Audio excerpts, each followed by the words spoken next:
turabashuje bakunzi badeze mu TV 24 mwanya makuru agezweho tarakanda subscribe nako kamenyetso k'umutuku kanditse subscribe kugira ngo uzajye ubona amakuru ku buryo bwihuse. Dore ingingo z'ingenzi z'amakuru tugiye kubabwira. Senateri Uwizeyimana Evode yavuze ko abakoze raporo ishinja u Rwanda ubwicanyi ngo ababishakira amafaranga gusa. Yabivuze kubera iki? Turabigarukaho muri aya makuru. Naho abantu 8 batawe muri yombi bakekwaho gukomeretsa abageni b'inyamasheke babaziza giki, nabyo turabigarukaho. Turaza no kujya muri Repubulika Iharanira Demokarasi ya Kongo, tubabwire ko M23 yungutse abarwanyi bashya barenga 7,000. Muri aya makuru kandi turaza no kubabwira ku bya Minisitiri w'Intebe wa Qatar wasabye isi kureka kurera bajeyi igihugu cya Israel. Aya nandi makuru aho inkingo za Ebola zatangiye gutangwa ku bafite ibyago byinshi muri Repubulika Iharanira Demokarasi ya Kongo, tugiye kuyarambura mu kanya. Uturakanda subscribe nako kamenyetso k'umutuku kugira ngo amakuru azajya kugeraho ku buryo bwihuse. Ikaze ku makuru ku buryo burambuye kubakanze subscribe. Nyene twa Didas Niyibizi. Duhere ku makuru areba u Rwanda. Simbizi ni wabyita ubugambanyi buhanitse, ariko ubundi ubugambanyi ariko Senateri Uwizeyimana Evode yavuze ko raporo ya Loni ishinja ingabo z'u Rwanda gukora ubwicanyi muri Repubulika Iharanira Demokarasi ya Kongo ngo higamije gusa kwisabira amafaranga, kuko uburyo ikoze n'amakuru ayirimo nta na kimwe gihuje n'uburyo nyabwo raporo zikorwamo.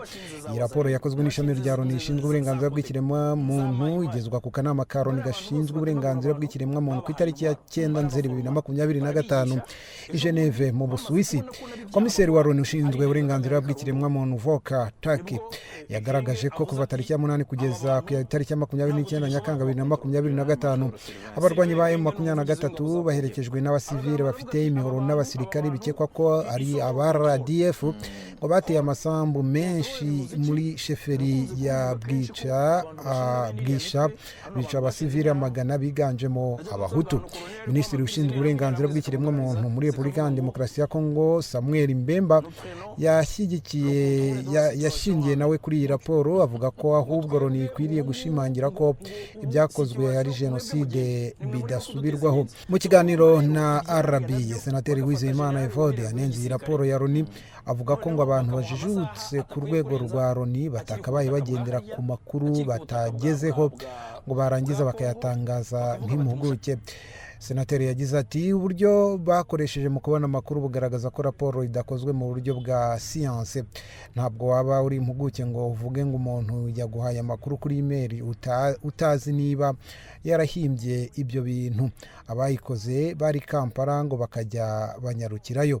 Yakomeje agaragaza ko iyi raporo itandukanye nuko iyiswe mapping report ishimangira ko hari bamwe mu bayandikaga bibereye mu Bubiligi bakandikamo ibintu babwiwe. Avuga ko ahubwo igamije kwishakira amafaranga.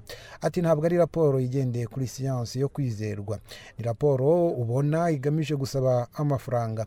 Nyuma yayo basabye ko habaho komisiyo yigenga ijya gukora iperereza ryimbitse, basaba n'amafaranga. Iyo komisiyo bayishakira ubushobozi.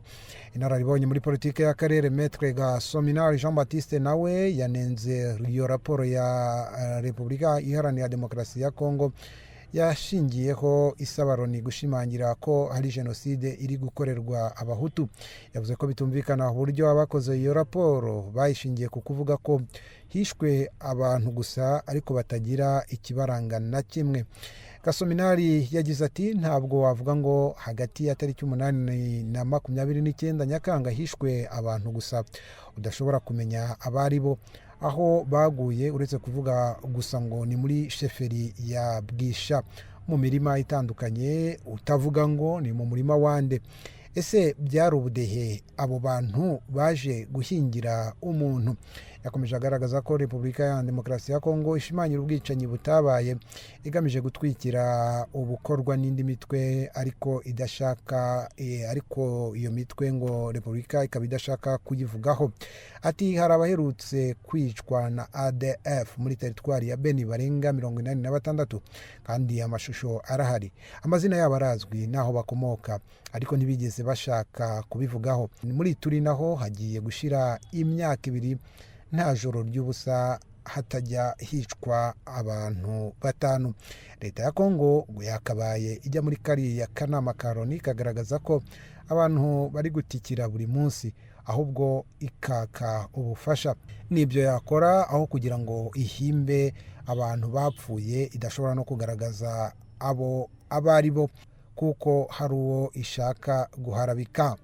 Tukiri hano mu Rwanda, Visi Perezida w'Inteko Ishinga Amategeko umutwe wa Sena Solina Nyirahabimana we yavuze ko u Rwanda rukwiriye guhaguruka rugahangana n'abanyaburayi, by'umwihariko Inteko Ishinga Amategeko y'Umuryango w'Ubumwe bw'i Burayi ikomeje ngo kugendera ku ntekerezo za mpatsibihugu igaharabika u Rwanda nkana.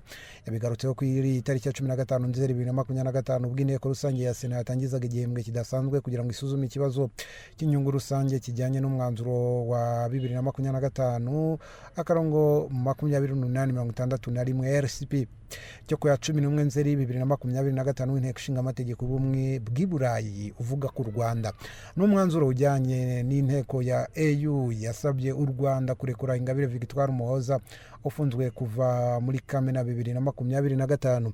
Abagize inteko ya EU bateranye kugira ngo baganire ku ifungwa rya Ingabire, banafata umwanzuro wo kuryamagana no gusaba ko ahita afungurwa. 549 barawushyigikiye, 2 barawanga, abandi 41 barifata. Abadepite ba EU kandi basabye ko abandi bantu bakurikiranyweho ibyaha birimo gushaka kugirira nabi ubutegetsi buriho, barimo umunyamakuru Sengimana Theoneste, nabo barekurwa. Senateri Nyirahabimana yavuze ko ubusabe bw'inteko y'Umuryango w'i Burayi bugaragara nko kwivanga mu miyoborere y'u Rwanda, kandi ari igihugu gifite ubwigenge n'ubusugire budakwiriye kuvogerwa. Yagaragaje ko uwo mwanzuro ukubiyemo ibitekerezo biyobya ukanibasira ubuyobozi bw'u Rwanda, hagamijwe kugaragaza ko mu Rwanda nta bwisanzure buhari bwo gukora politike no gukora itangazamakuru n'ibindi. Yagaragaje ko kandi ari umwanzuro ugamije kwangiza isura y'u Rwanda ku ruhando mpuzamahanga kugira ngo utambamire inyungu z'u Rwanda n'iz'abanyarwanda mu mibanire, ufatanye n'ubutwererane n'amahanga. Ati dukwiriye gusesengura uyu mwanzuro mu buryo bwimbitse tukareba igikwiriye gukorwa, kuko tutakwihanganira igitambamira inyungu z'abanyarwanda.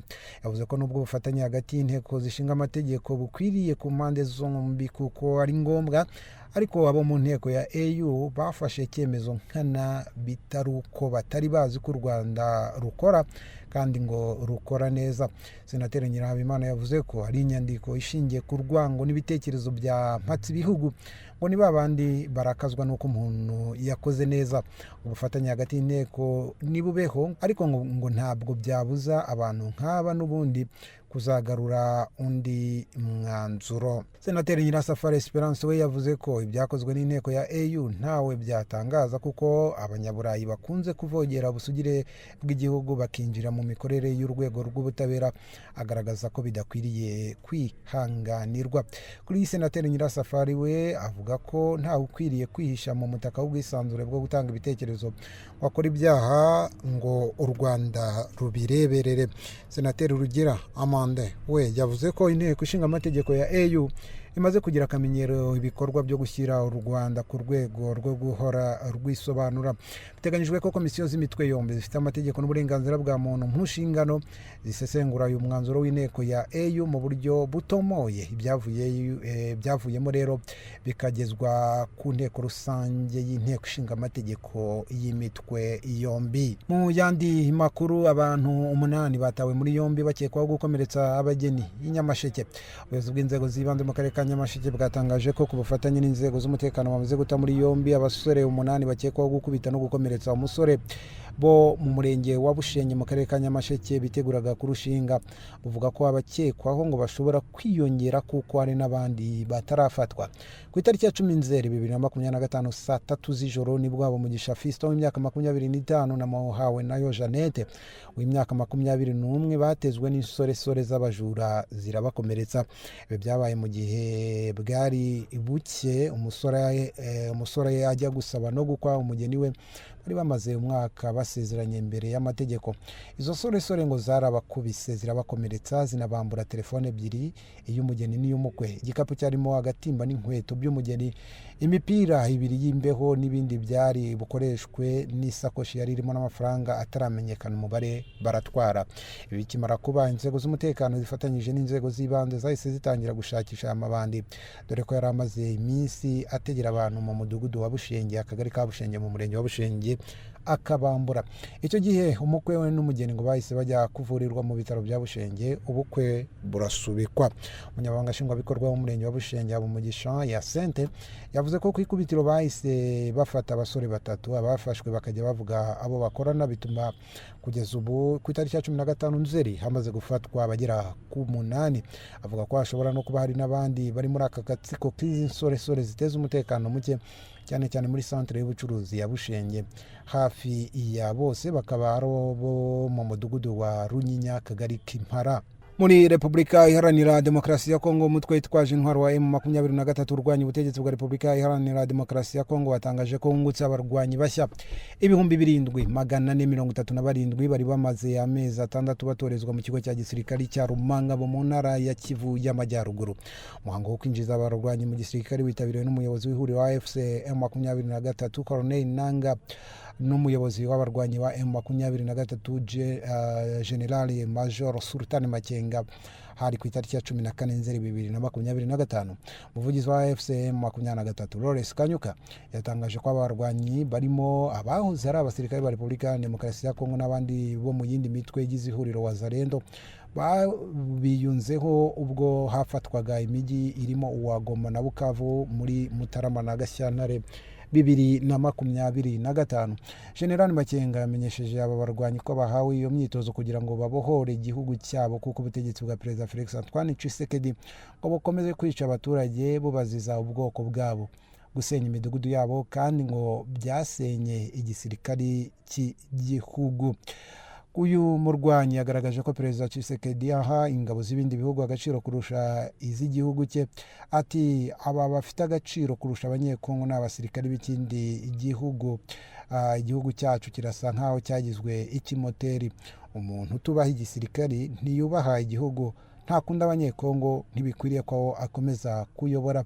General Makenga yasabye abarwanyi bashya kurangwa n'imyitwarire myiza ku rwego rwo hejuru, kugaragaza itandukaniro riri hagati yabo nabo bahanganye nabo, kubahisha igihugu cyabo, gukunda abaturage. Abamenyesha ko ari bwo bazagera ku ntego yo kubohora igihugu.